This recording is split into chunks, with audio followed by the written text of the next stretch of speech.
మరి water facility ఎవరు provide చేశారు అక్కడ? వాటర్ ప్రాజెక్ట్ చేయనంటాడు. నేను ఎక్కడ రూల్ లేదు, నేను ఎక్కడ రాయలేదు, ఏదో చెప్పేస్తాడు. అంటే జనరల్ గా ఓసీ వచ్చిన తర్వాత పవర్ వాటర్ ఫెసిలిటీ అనేది బిల్డరే ప్రొవైడ్ చేయాలి. చేయాలి 2 years అతను మెయింటైన్ చేయాలి ఎవరైనా కానీ.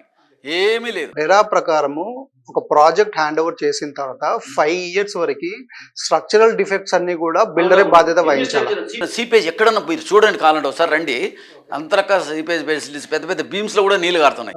ఇప్పుడు B1 B2లో పెద్ద వర్షం వస్తే చాలు మొత్తం B1 B2లో నీళ్ళు వచ్చేస్తాయి. 1 అడుగులో 2 అడుగుల లోతు మోకాళ్ళ లోతు నీళ్ళు వస్తాయి. మిషన్ కనీసం 3-4 days పడుతుంది. మేము ఆ ట్రాక్టర్కి సంబంధించిన మోటార్ ఉంటుంది చూడు, వెనకాల మోటార్ పెట్టి దాంతో ఇచ్చేస్తాం. మాకు lakhs of rupees ఖర్చు అవుతుంది. ఎస్టీపీ నుంచి వాటర్ పోదు, అది చిన్న కట్టాడు. కెపాసిటీ బట్టి 384, దీని కింద 394 ఫ్లాట్స్కి సంబంధించిన అంత కెపాసిటీ పెట్టలే.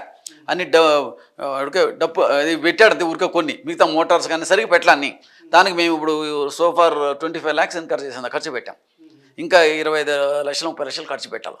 అవన్నీ సరిగ్గా పని చేయటం లేదు. కొంత మీరు ఎట్లా మేము మళ్ళీ వేసుకొని అందరితోనూ కలిపి ఇచ్చేయడం, ఇంత వేసుకొని మెయింటెనెన్స్ ఛార్జ్ పెంచాం. 585 ఎంత ఉంది.